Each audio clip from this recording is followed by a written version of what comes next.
Ini sebentar lagi kita ngelewatin outlet yang ada di Bogor. Kita ada di Raja FO Bogor.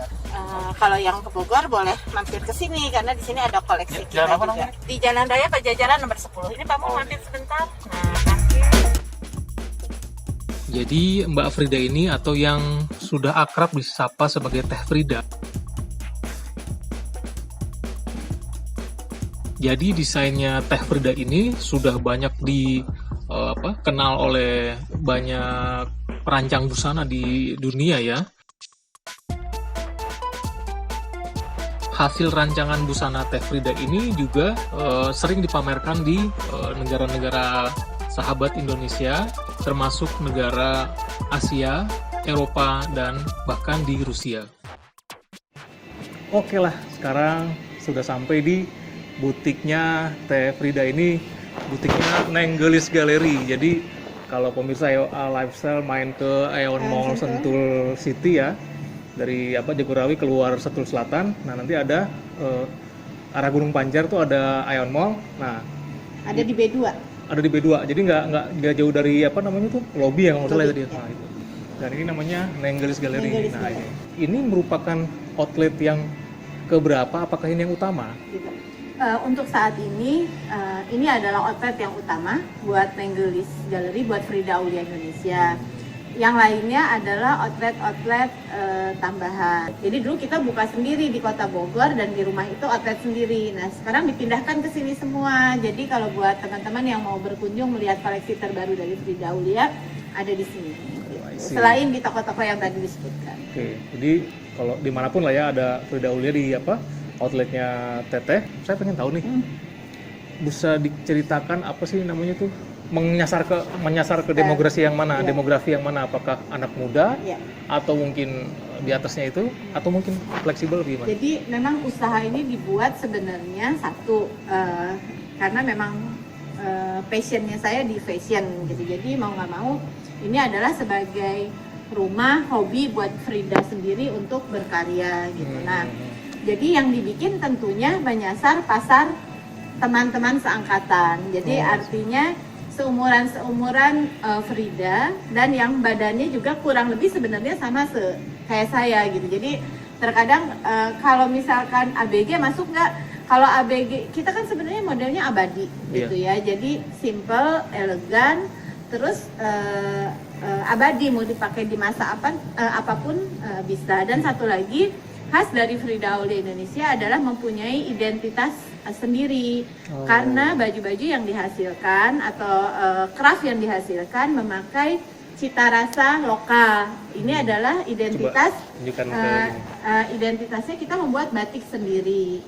Ini adalah scarf atau shellnya dari Gunung Salak dan Lawang Salapan, dan yang sebelah sini ini adalah batik Takol Bogor gitu ya, batik Takol IPB Bogor. Jadi apa yang kita hasilkan adalah ada ceritanya, ada cita rasanya, dan ada identitasnya. Jadi buat teman-teman mungkin kalau yang sudah kenal Frida Aulia atau Nenggelis tahu bahwa baju-bajunya itu ada tema-temanya. Jadi bisa berbeda dengan desain lain. Teteh ini kan usaha besar ya, di tengah kecamuk badai COVID yang membuat usaha-usaha sebesar apapun ada yang sampai jatuh. Nah ini Teteh bisa mempertahankan usaha di tengah badai itu bagaimana Teh? Iya, menyerah bukan pilihan. Nah, pilihannya ada di diri kita sendiri, mau bertahan atau menyerah. Kalau saya memilih untuk tumbuh. Kalau tumbuh berarti harus beradaptasi dengan masa ini. Beradaptasi berarti kalau pandemi nggak bisa jualan keluar, berarti online-nya dikencengin, ya kan? Nah, selain online-nya dikencengin, iklannya dikencengin, jangan lupa sinergi dan kolaborasi.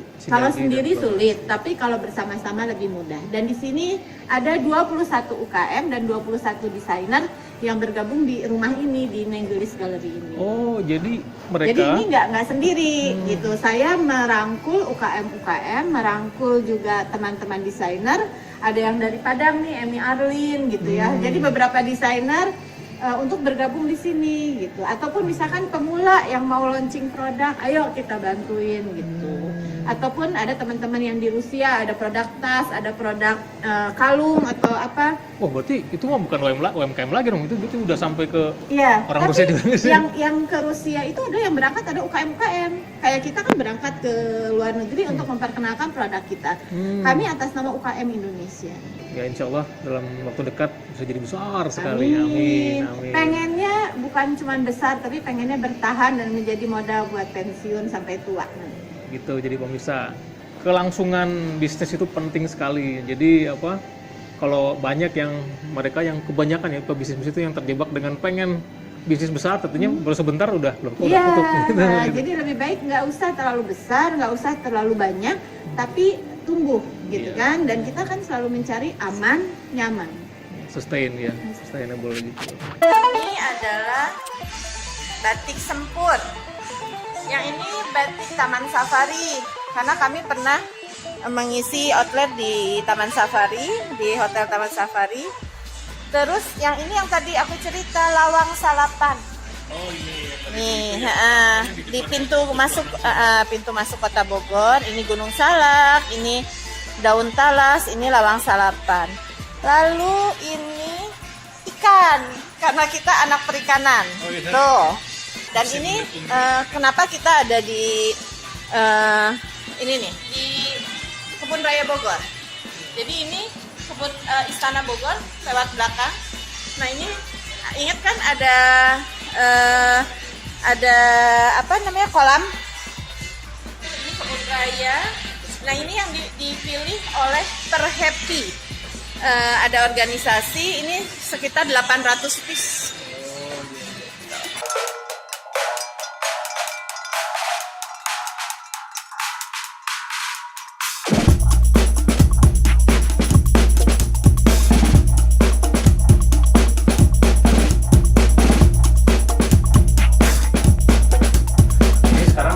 Ada di daerah Bogor, tepatnya ada di butiknya Teh Frida. Ya, ini di workshopnya. Di workshopnya Teh Frida. Ya, saya baru mulai 2013 untuk fashion. Waktu awalnya menemukan fashion ini, ketertarikan ini seperti apa sih sebetulnya dulu? Ya, jadi memang saya terlahir sebagai pedagang sejati. Jadi saya memang suka berjualan. Sejak SMP senang padu-padan baju, SMA kuliah sudah mulai jualan. Jadi kalau acara wisuda tuh suka jualan makanan dan lain-lain. Dari kos-kosan saya jualan di setiap kosan, baju-baju dijual. Dan saya sempat jualan juga di pasar Ciampea Bogor. Jadi saya pernah jualan. Jualan. Jadi kalau pernah ketemu dulu di pasar Ciampea, saya salah satu penjualnya. Ternyata ini. Ternyata ini gitu ya. Tapi itulah pelajaran hidup gitu ya. Jadi sampai sekarang memang jadi suka jualan. Nah, hal itulah yang membuat mungkin tidak pantang menyerah.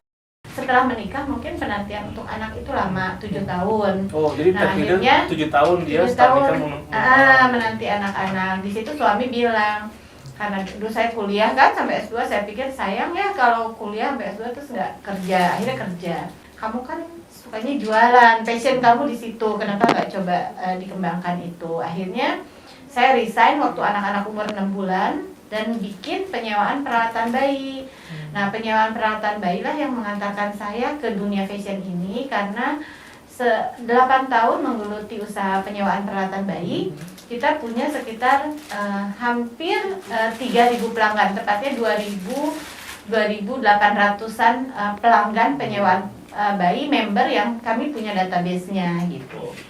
Penyewaan peralatan bayinya berjalan, cateringnya berjalan, tapi saya mencoba peruntungan baru ya di hijab gitu. Jadi berjualan hijab dengan memakai sistem reseller.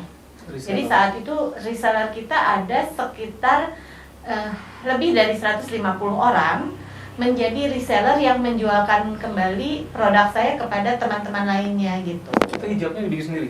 Nah, jadi hijabnya nggak bikin sendiri saat itu. Jadi kenal dengan saya pakai hijab, pakai kerudung, harus mulai dari awal lagi untuk bersosialisasi. Akhirnya anak-anak sekolah tuh saya mulai pakai kerudung sendiri gitu kan, kerudung yang saya beli gitu, terus tiba-tiba orang lain suka.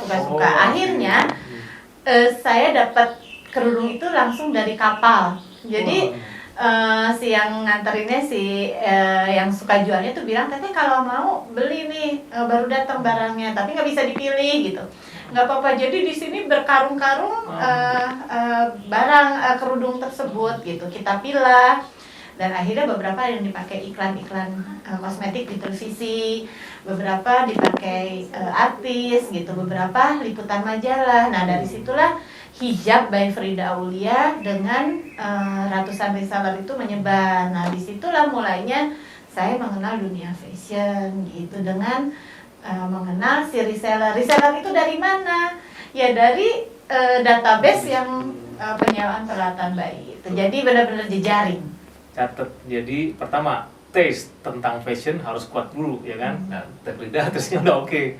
Dan Teh Frida memang dia menjaga sekali database-nya di situ. Jadi di situ dimanfaatkan dan akhirnya alhamdulillah bisa jadi.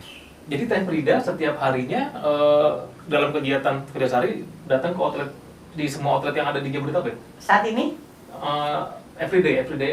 Actually apa cuman salah satu gitu? Enggak. Jadi saya hanya di rumah, saya ibu rumah tangga biasa gitu. Jadi kita punya grup masing-masing gitu. Jadi hanya memantau dari situ. Jadi setiap hari sudah tahu pendapatan berapa, keluar masuk baju berapa dan lain-lain. Nah, lanjut tadi tuh yang sejak usaha hijab selesai, punya reseller itu baru masuk ke belajar desain. Oh, jadi dari mulai kerudung punya orang kan, kita ngejualin, punya reseller banyak. Nah ternyata punya reseller banyak, permintaannya saat itu adalah gamis dan lain-lain. Nah akhirnya belajarlah membuat gamis, membuat ini. Nah akhirnya keterlanjuran sampai sekarang membuat sendiri produk yang kita jual. Jadi bukan menjualkan produk orang lagi. Sudah mulai desain sendiri. Jadi desain sendiri. Setelah permintaan konsumen itu kita ketahui, tangkap, ya. Kan, baru Jadi ada pasar dulu nih kalau kita mau bikin sesuatu kan, ide kita banyak gitu, tapi yang disesuaikan kan bukan ide kita, iya, betul. permintaan pasar seperti apa.